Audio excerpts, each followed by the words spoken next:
right, welcome back to our 10 days of tech. Well, technically 12 days of tech to help you grow your business. We're diving in today to some of the BARIES tools. So I'm trying to take you beyond like a regular search into some of the other tools that BARIES has available to you. The first one I'm going to dive into is let's talk about our hot sheets. Okay, so if we go into search, obviously we have our regular searches, our saved searches. But if we go into hot sheets, let's say that you're trying to do a market update on social media or a market update to your farm once a month. Hot sheets are the way to go because you can look at a specific date range or days back. So let's say that I want to look at changes from last month. So November 1st to the end of November. So we're going to go to the 30th. And then here I'm going to go, I want 12:01 a.m. to 11:59 p.m. Okay. Then maybe I want closed, or how about new listings? And I want to look in Vacaville. Okay. Now, if we leave it like this, what's going to happen is we have 80 results up here. In case yours isn't populating, you have to hit preview results. You can set that as a setting to auto calculate how many results you'll have from each search change that you do. But you get 80 results. What this is going to pull up is anything that showed up as a new listing during this time frame, which means you're going to get additional new listings because things show up as a new listing for a specific period of time. So what we're going to do here is we're going to go status date because we only want new listings for this time period. So I'm going to go 11. We're going to click on the date. I know it's not valid. We're going to go November through, because I'll show you how this is going to change through November 30th. So we went from 80 to 54. So just so you know, it does change that. Now, if I were to hit view results, I just want to show you what pops up because it's pulling up any properties that came on the market during that time frame, which means that if I look at my list, I've got properties that are now pending. I may have properties that have closed. I have active, right? This is a good way to just kind of get a pulse of the market too. Because look, out of all the properties that came on the market, how many are still active, right? So many are still active. So some have come back on the market. So those are newly listed. So if we go back to revised criteria,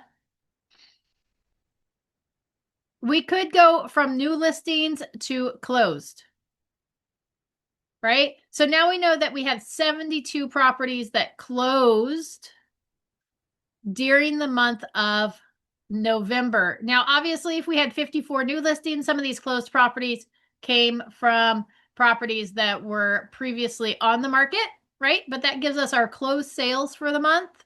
We could go, how many price reductions did we have during the month of November? Okay, we had 6. Okay, how many went like contingent or pending during the month of November? 40, right? So this gives us an ability to be able to look back at a time block, or maybe I just want to look back for a specific period of time, right? So I could go, hey, I just want to know days back for the last 7 days, and maybe we're going to clear this out here. Where a regular search is present time for the most part. I mean, we can pull closed sales for a specific period, but it's not the same. So if we're like 7 days back, we've had, we're looking at contingent and pendings. We've had 7 go contingent or pending, right? And what the cool thing is that you could set this to send it to you on a regular basis. Okay, so here's our hot sheet. Maybe we want closed sales. Maybe we want new listings for the last 7 days. Okay, we're going to hit save and schedule. We're going to call this 7-day new listings.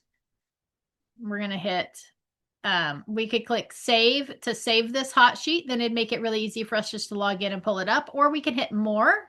And more is, hey, here's our search name. Here's how we want it to display. Do we want to schedule an email? Yes, I want it weekly. I want it every Monday. Subject line is going to be latest new listings. I can't spell correctly, but that's all right. It's Christmas week. LAT. I have an S. There we go. Right? And here's where we're going to start it and end it. Send to agent. It's going to run for a year. Right? How is it going to sort? And then we can save that. And then what's going to happen is every Monday, it's going to send you that report so that you're kept up to date of all the new listings, right? This may also be a great way to do, you can do a search. Hold on. We can go search hot sheet map. Let's play around with this just a little bit. Okay, so let's plug in.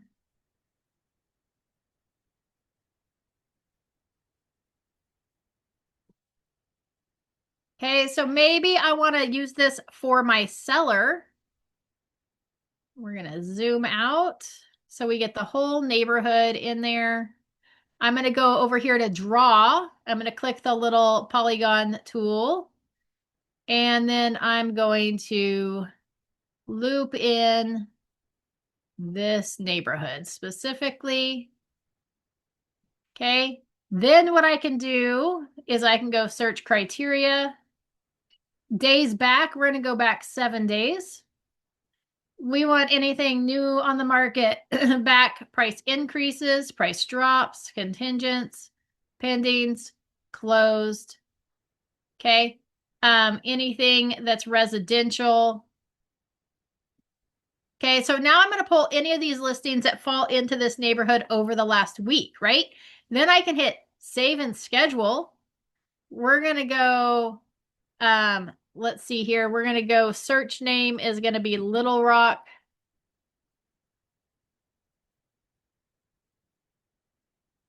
Market update. Display, do we want it map listings? Maybe I want a comp grid, right? How do you want this to show up? I'm going to schedule this email weekly. This is going to come to me every Monday, or maybe I want it every Wednesday so that things from the weekend have time to settle. Latest listing activity, it's going to run for a year. What time do I want it to send out?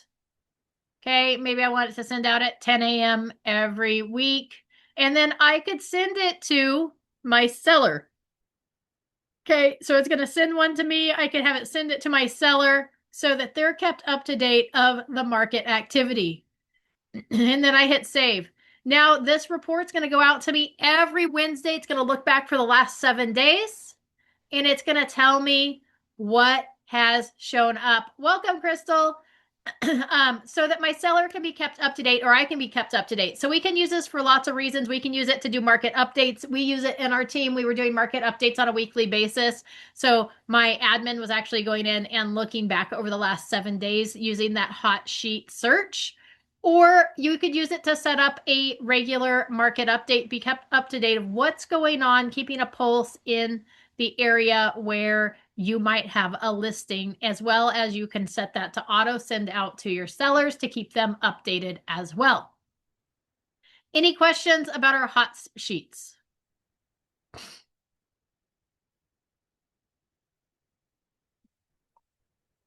All right, fabulous. All right, so let's see what else we have here. Just looking at the searches to see if there's anything. Oh, I get this all the time. I have people ask me, how do I find other listings from agents in our office? If we go down here, search, go down to agent office. You might also be able to, I feel like there's, if we go here to listings and go view office syndication, I think everybody should have that option. Oh, no, that's not what we wanted. I thought there was an easier way to get to office listings. But that's all right. All right. So we went just to searches. Office agent, we just come down here where it says agent ID or office ID. We should be able to go office search. We're going to plug in Fox. Here we go. We've got Fox Realty. Let's see here. It only pulled up the wrong one, so we're going to go revise. Realty 1 group Fox. All right, there we go. Notice here we've got several different IDs. Click them all because one of these is for like Metro List. One is for BARIES. There's probably like a Bay Area one. And so just in case if you've got stuff plugged in incorrectly, we'd do that. You can go report. That's not what we wanted to do. Let's see here. Oh, this isn't pulling it up correctly. All right, so here's what we want to do. Sorry. We're going to go searches, and then you can go to either interactive map, quick, or standard. So we're just going to go standard. Okay, then we're going to scroll down. We want properties that are active because maybe we're looking to host an open house. We're going to scroll down here on a standard search to the listing agent office right here. We're going to click the little sheet of paper. Now we're going to go office search. We're going to type in Realty 1 Group Fox. We're going to hit search. We're going to select all of those and hit OK. Now it's going to populate those in. Then you can hit view results or hit search in the blue toolbar. And then that's going to pull up all of the listings by our office that are currently active. Okay, so that would be if you want to host an open house, this is a good way to start, would be to log into here and look at this. If you're looking at my search grid and thinking, gosh, mine doesn't look like that, yours looks a little different, you can edit your grid, just so you know. So there's lots of different defaults, one-line grid, multi-line comp, right? So lots of different options there, and you can set that as your default or change that up and how it shows up. Okay, so what's available, what's the default grid is the last selected. Okay, I like the one-line grid. Save. That's how you would change that default up as to what shows up as well. Okay. This little toolbar over here is how you navigate. This has kind of changed a little bit over the last year or so. It makes it kind of easier to navigate through it. Also, just so you know, like if we were to pull up a listing, okay, you've got all the details here.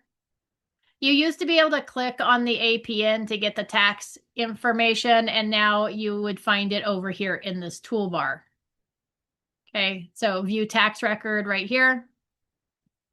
So if you were getting ready to make an offer on a property or something, this is how you could get in to view the seller's information. So you could input that into your purchase agreement. It's got the owner's names up there. It also tells you kind of community insights. It's got some other good information. This also shows you the tax amount. Okay, it's total of special assessments.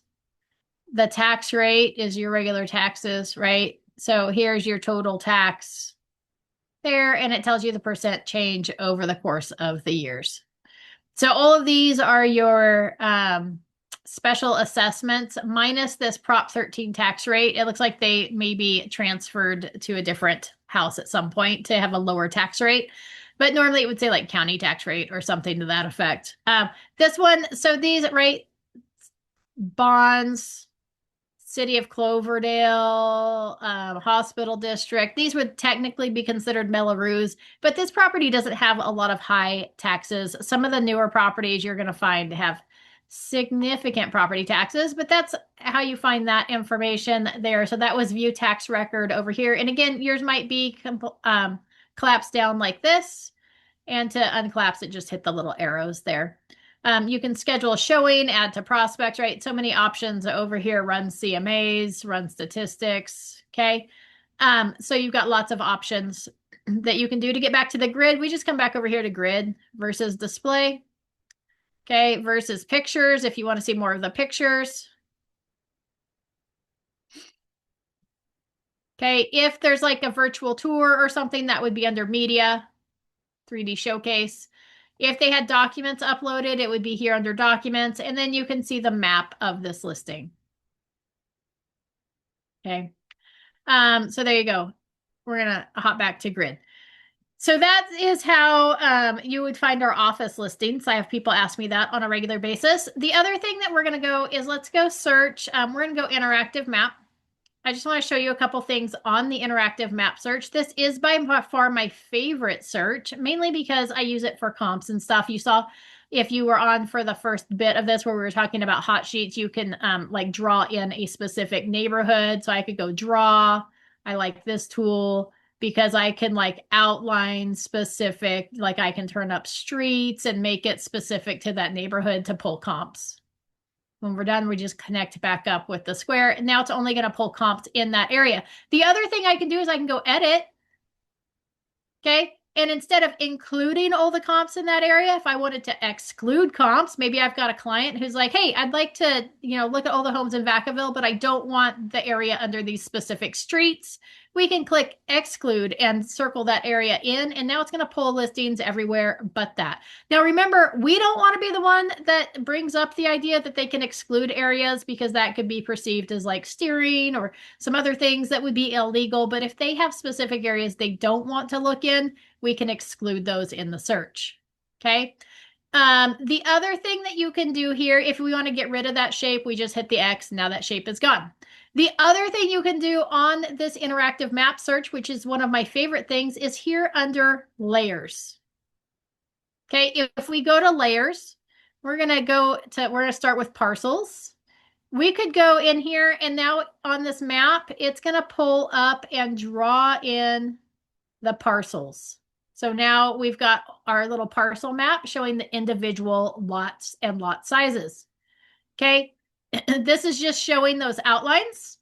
If we wanted to see what the acres were, maybe we're looking at country properties, we could click on that parcel acres. Now it's going to pull up the size of each parcel. Okay, if you click on that parcel, it does give you the information for it. I want out of there. That was an accident. The other thing that we could do is we could get dimensions. Okay, so maybe we want dimensions. Now when we look at these parcels, it's telling us what the tax records indicate as the measurements of each lot, that this one has 63 feet by 117 by 66 by 116. I've had clients ask me, hey, do you know how long the property line is along the front of the property? Or things like that. That's where you can get some of those details. So there's some cool things in here on this map. The other thing you can do is we're going to zoom out here. We're going to uncheck these boxes and we could go, hey, we just want vacant properties. Let's see if we have any that are located as identified as vacant. These over here are identified as vacant. There's one over here identified as vacant. See these little red dots?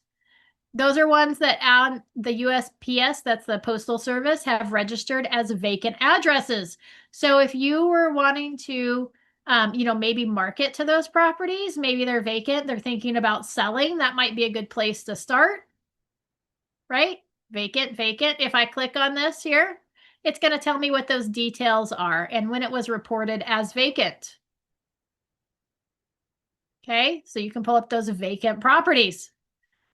All right, the other cool thing here is the next section, which is county recorded sales.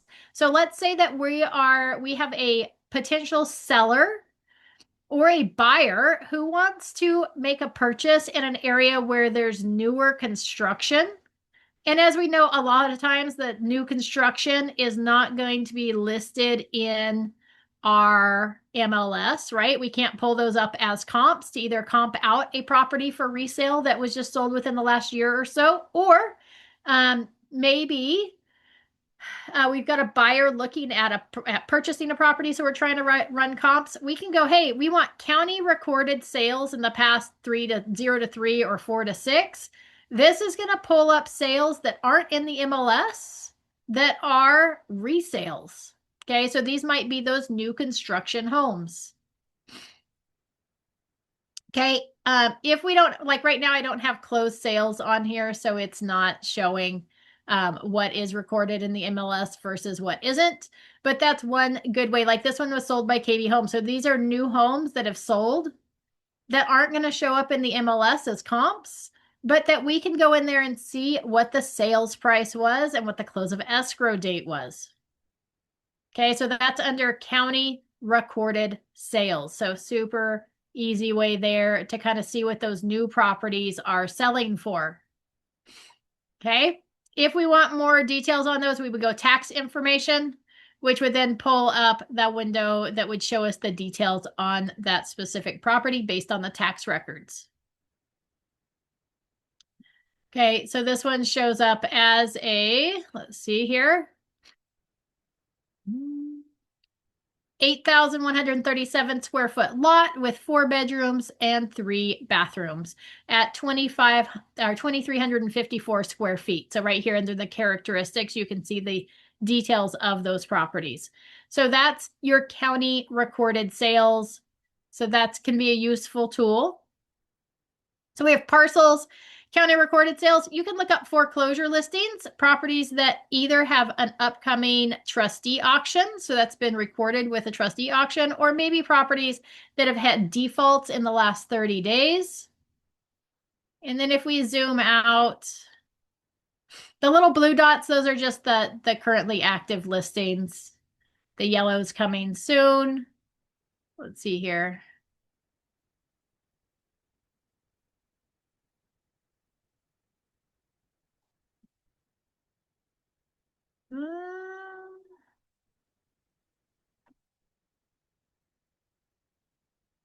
Think these should show up. Oh, there we go. So see, okay, so I finally went back. There has been no defaults in the last 30 days, but if we click defaults in the last 31 to 60, see we get these exclamation points. And that's going to say, hey, we've got a notice of default recorded on the 21st of November. Here's the loan origination date. They've had this loan since 05. The loan amount is this.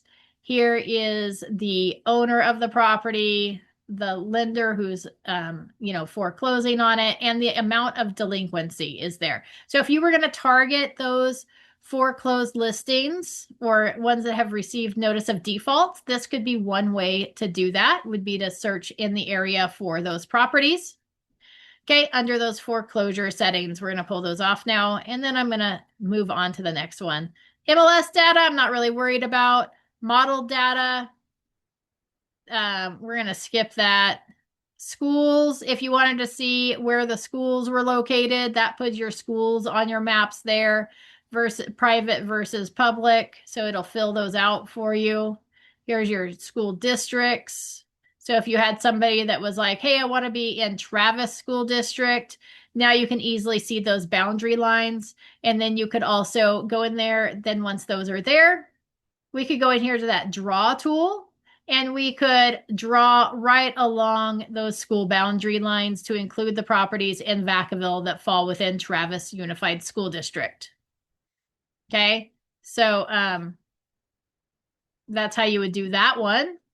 Let's go back to layers. If anybody has any questions, I do have the chat box open, or you could just unmute yourself and ask your questions. All right, let's take those schools off the map because they really cluttered it up. But you could also find proximity to schools going that way as well. Incorporated cities, zip codes. Okay, so if we wanted like to be an incorporated Vacaville, we've got Elmira on there. Then you've got Fairfield down here. And then that shows you the unincorporated or the county properties going that direction. Okay. Hazards. Okay, well, let's come back to that one. Here's transit routes. I don't know if that, it does map on here. So you've got, if you wanted proximity to like bus stops, that might be the way to do it. All right. And then we have some other items down here. I'll let you play with those. But the other thing that's really handy on this map here is your hazards data. Okay. Here we can do fire hazards. We can do flood data. Okay. So if we click here for flood, here it's going to pull in those flood zones for us. And if we click on it, it tells us what those are. So if we wanted somebody who was like, I don't want to have flood insurance, then this one would probably be okay. This one's purple. Let's see here. Ponding or shallow flooding. So we may want to exclude properties in there from search, right? We could click on each one.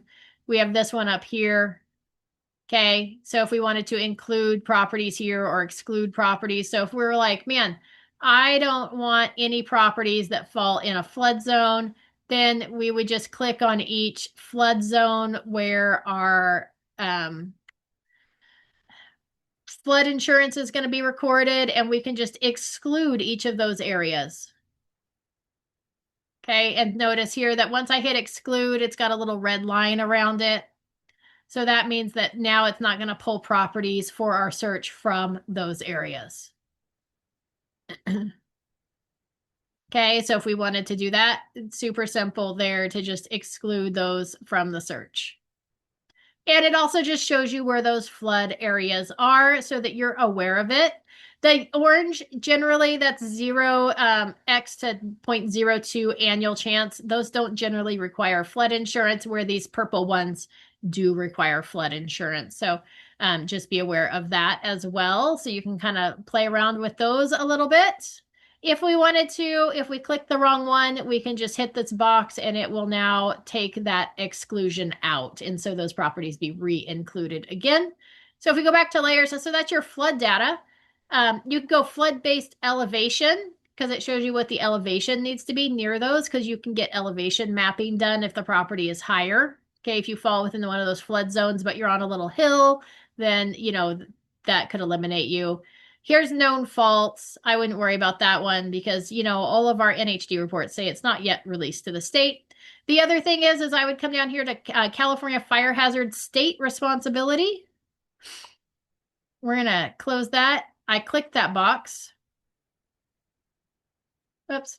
Now we're going to zoom out.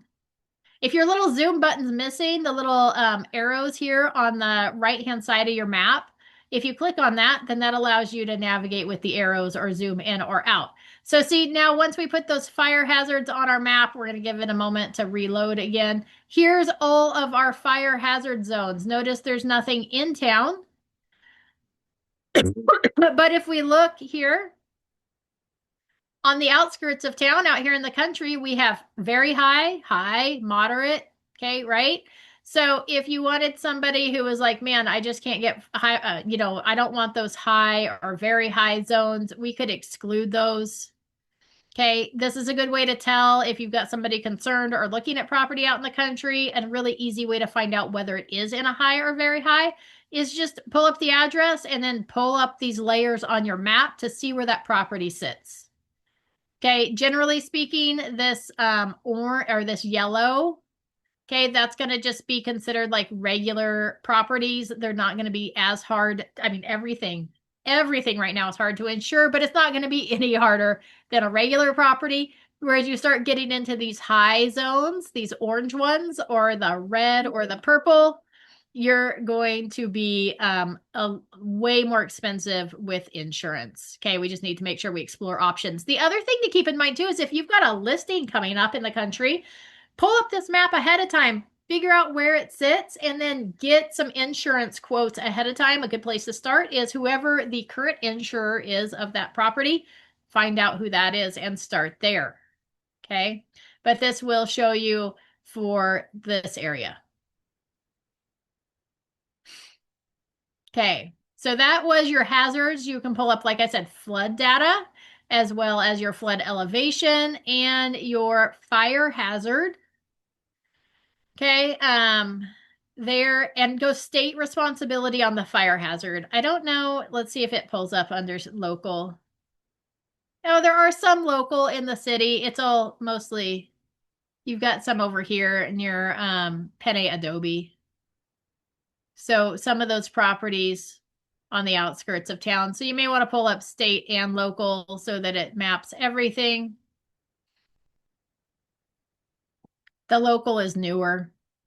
And then we've got federal, but I don't think the federal falls on there. So state and local.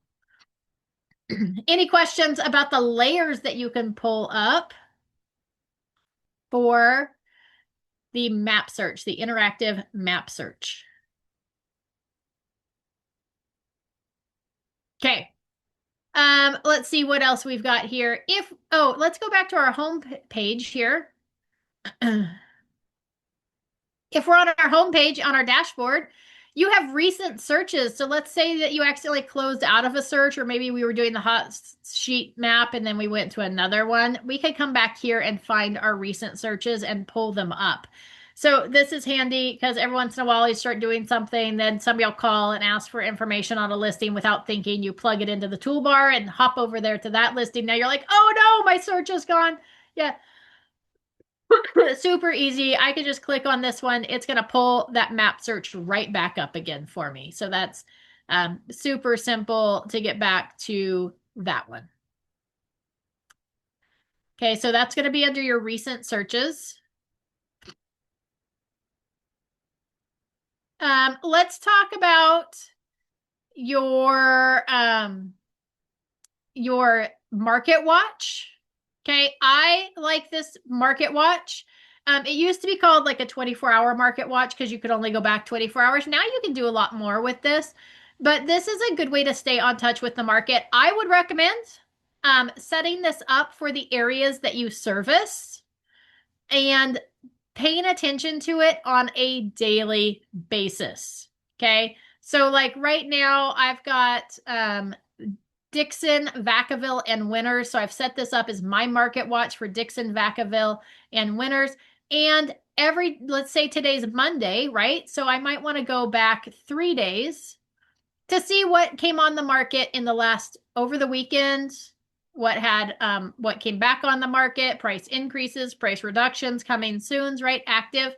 So here's what I like to do is every day I would come into my computer, pull up my market watch, and I would click on what are the new listings that have come on the market. I want to see what's come on the market that might match any of my buyers' criteria. Also, just knowing so that as I talk with people, I can have conversations with them. Okay, so here's all those properties. I might just start at the top one, go to displays, look at it. Does this match the criteria of anything I've got buyers looking for? Right? And then just scroll on through to the next one. Okay, and just keep going down each property to see what we've got listed so that I know what is on the market.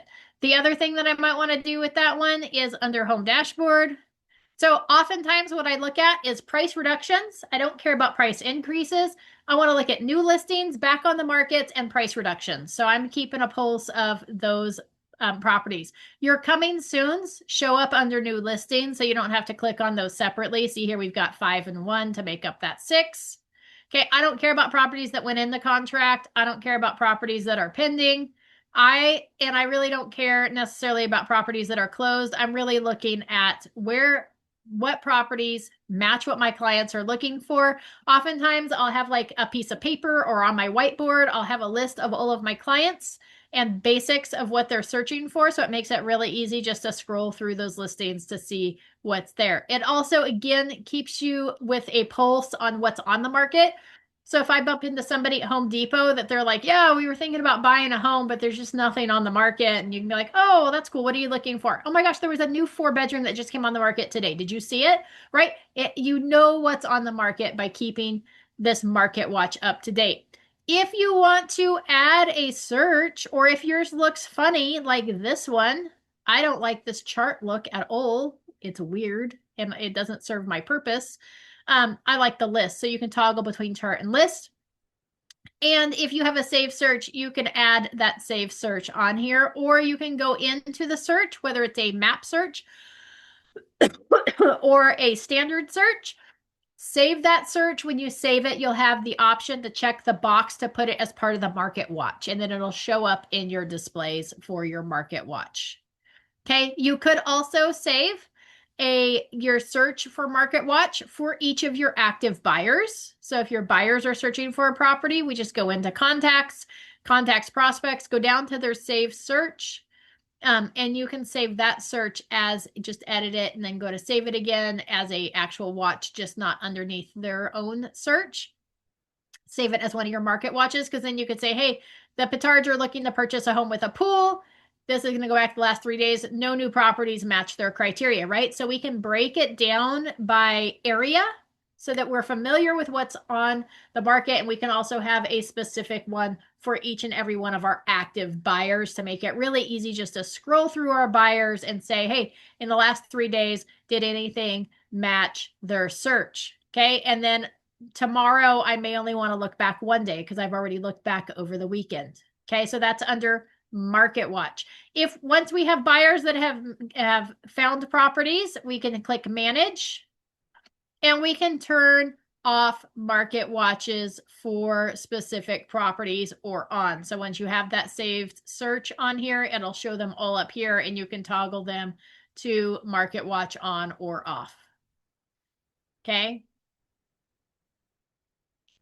So if I wanted to toggle off that pool, I could just turn it off of market watch, hit save and refresh. Now, when I go back to my home dashboard and I go down to here, now those properties that have been toggled off have been removed from the market watch.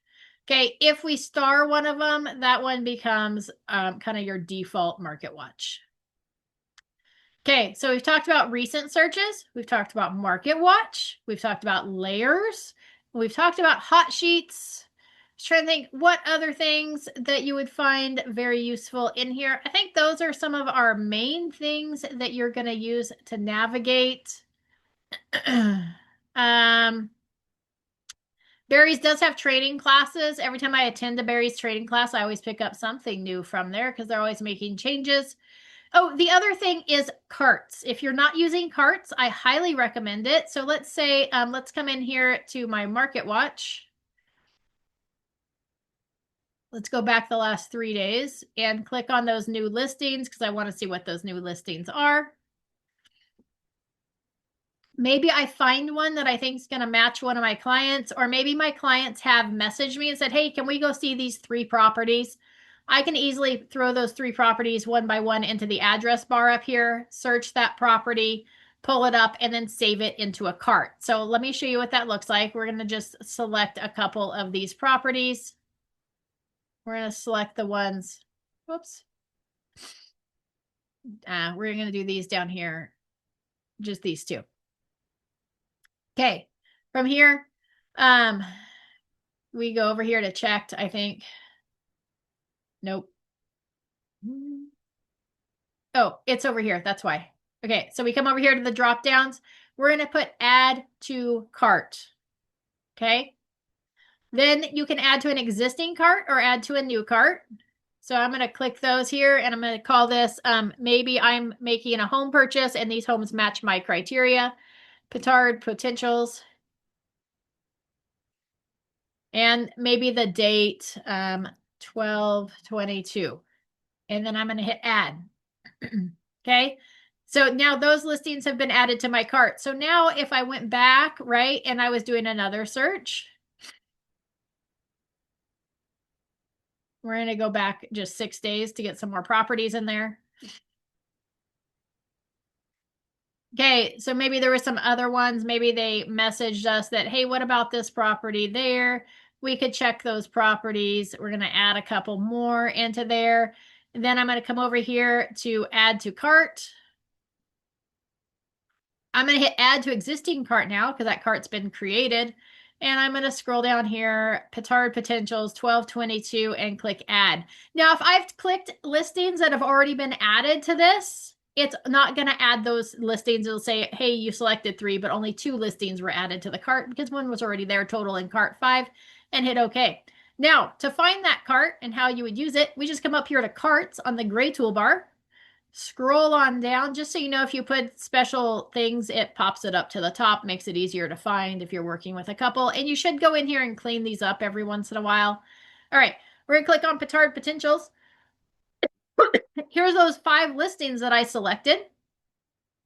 Okay, from here, it makes it really easy now. All of these listings are grouped together in one page. So I can see all the properties my clients were interested in at one time. So this makes it really easy that if my clients have sent me a list of properties, I can just plug them in here to this toolbar, hit search, pull it up, add it to the cart. Now I don't have to figure out some sort of search to get those properties in the same search at the same time.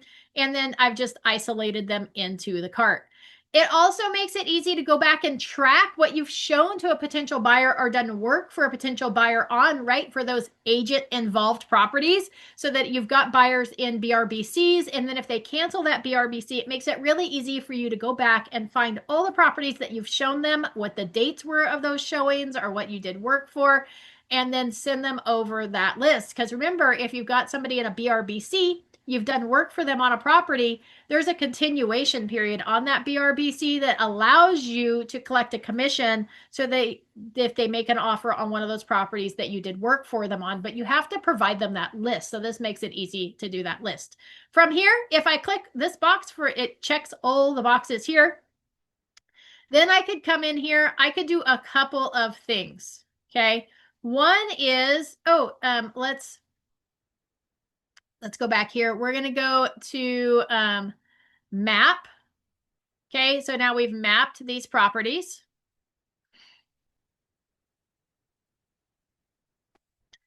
Waiting for them to show up.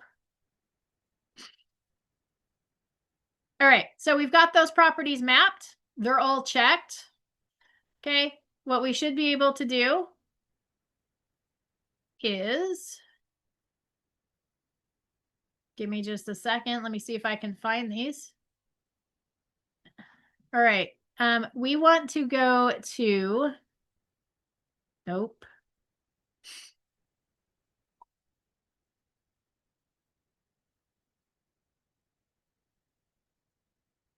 We're going to see if we can get back over. Hold on.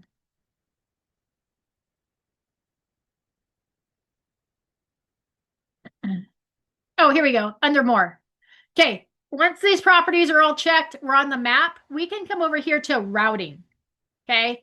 So maybe we're going to go show all these properties. We're going to click the routing there. So remember, we were under more routing. We're going to click add checked. Okay. And then we're going to hit get directions. It's going to take us over to a Google Maps page.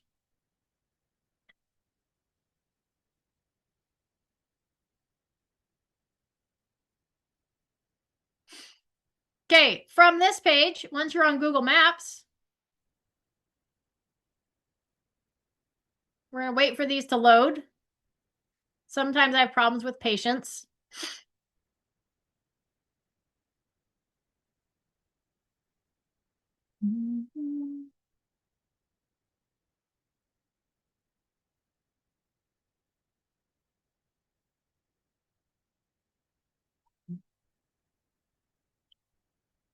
Once these load up here, this is going to allow you to rearrange these properties into the order in which you want to see them.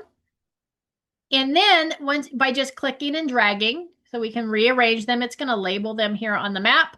And then once you have them in the right order, here we go, finally.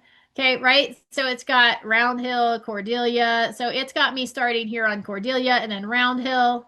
And then let's see, we probably want to go, it's got Carlsbad and then over here. So we may want to say, hey, instead of going there, we want to end at Carlsbad. So I just come over here, hover, drag it down. Okay, now we've got Carlsbad, we got Round Hill, and then Thresher. Champion, I don't know where Champion is. Oh, right there. So Thresher, then Champion, then Carlsbad. So see, it's got me like kind of going in a loop-de-loop. Once I've got them going in the right way, I can just go, hey, send those directions to my phone. It's going to email them to me, or I can copy that link and send it directly to me. I could also send it to my clients of here's the properties that we're going to go see in the order that we're going to see them. right? So you can route it up that way. It pulls those all over to a map just by selecting the listings that you want to see. The other thing that you can do too, just so you know, is if we hit schedule a showing from here, so all of our properties are checked, we hit schedule showings. It's going to take us over to showing time. Just add them to the cart. Even if you're not going to schedule them on showing time, you can still get taken over there. So I'm just going to mark today's date. I'm not going to worry about anything. Oh, here, we're going to call this Petard showing 12/22.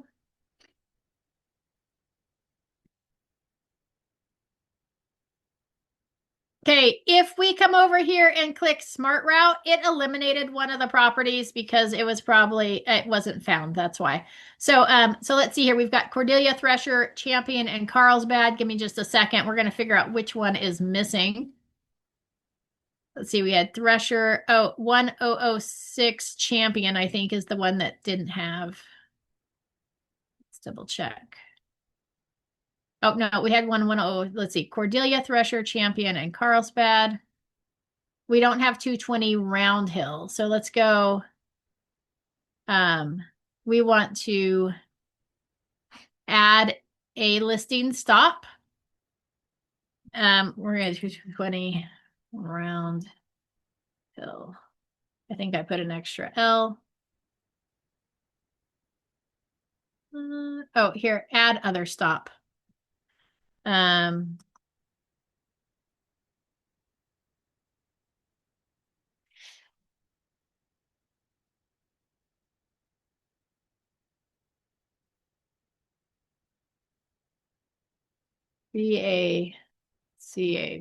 Vacaville.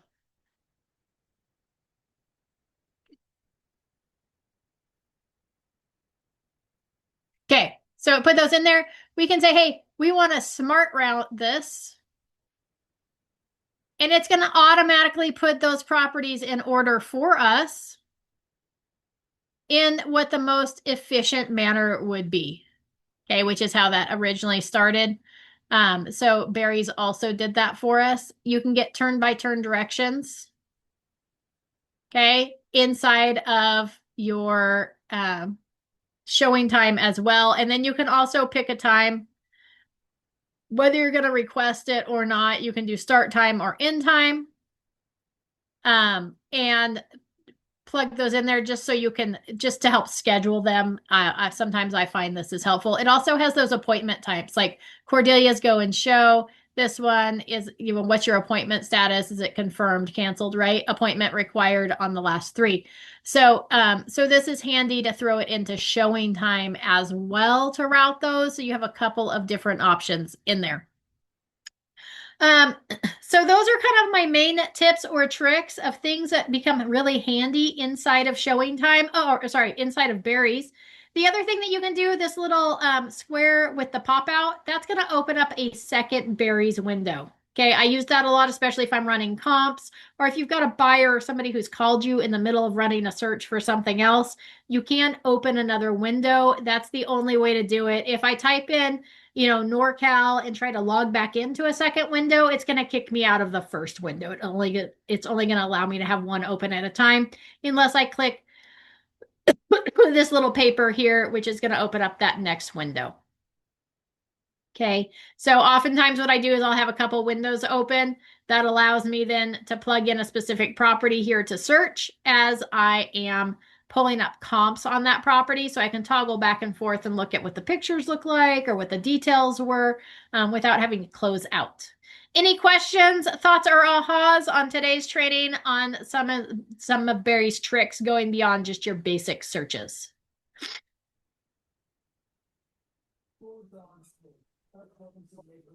I have a quick question. Yeah.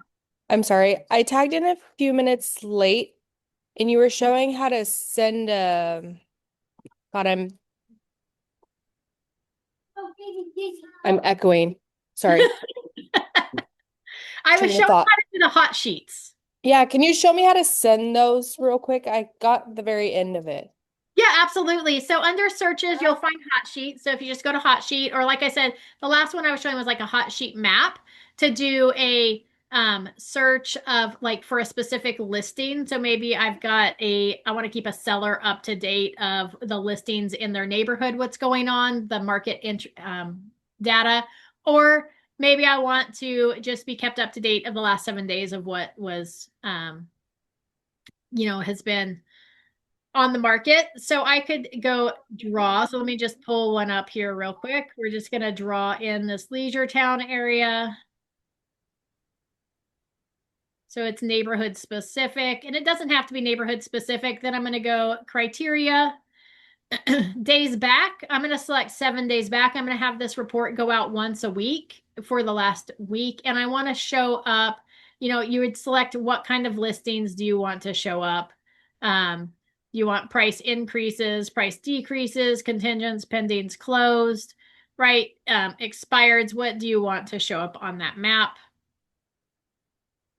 And then what you do is once you get to there, you would just come up here to save or schedule. Thank And you.